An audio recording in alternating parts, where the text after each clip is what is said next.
கொண்டது யார் என்றால் பெருந்தலைவர் கர்ம வீரர் காமராஜர் அவர்கள் தான். 1903ஆம் ஆண்டு ஜூலை 15 அன்று விருதுநகரில் குமாரசாமி சிவகாமி அம்மாள் என்ற தம்பதியினருக்கு மகனாக பிறந்தார்.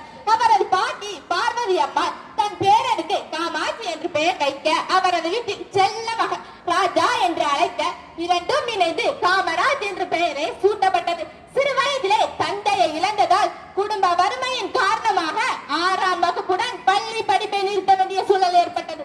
வாழ்க்கை அவருக்கு கல்வியை மறுத்தாலும் தமிழ்நாட்டில் லட்சக்கணக்கான மாணவர்களுக்கு கல்வி கதவை திறந்து வைத்துள்ளார். அதனால்தான் அவர் ஒரு அரசியல்வாதி மட்டுமல்ல, கல்வி புரட்சியாளர் கூட.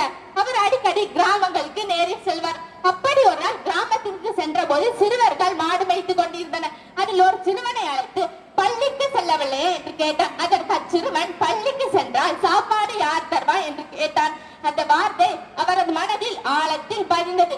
பசி இருக்கும் வரை கல்வி வளராது என்பதை உணர்ந்த அவர் அரசு பள்ளியில் மத்திய உணவு திட்டத்தை கொண்டு வந்தார். அவர் ஆட்சியில் இருந்த போது ஆயிரக்கணக்கான புதிய அரசு பள்ளிகள் திறக்கப்பட்டன.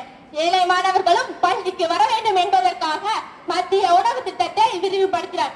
கல்வி என்பது வசதியானவர்களின் உரிமை அல்ல, ஒவ்வொரு மாணவர்களின் பிற உரிமை என்ற எண்ணத்தை நடைமுறைப்படுத்தினார். அவர் நண்பர்களே, நாம் இன்று புத்தகங்களுடன் பள்ளிக்கு செல்கிறோம், சீருடை அணிகிறோம், ஆசிரியரிடம் கல்வி கற்கிறோம். இவை அனைத்தும் சாதாரணமானதாக தோன்றலாம். இந்த வாய்ப்புகளுக்கு பின்னால் காமராஜர் போன்ற பெருந்தலைவர்களின் தொலைநோக்கு பார்வை உள்ளது. நம் தமிழ்நாடு கல்வி வளர்ச்சியில் முன்னேறிய மாநிலமாக விளங்குவதற்கு முக்கிய காரணம் காமராஜர் அவர்கள் தான். அதனால் தான் மக்கள் அவர்களை கர்ம வீரர், பெருந்தலைவர், கல்வி கண் திறந்தவர் என்று மரியாதையுடன் அழைக்கிறார்கள். அன்பிற்குரிய நண்பர்களே, கல்வி என்பது ஒரு புத்தகத்தில் தொடங்கலாம், ஆனால் அது ஒரு நாட்டின் எதிர்காலத்தையே உருவாக்குகிறது.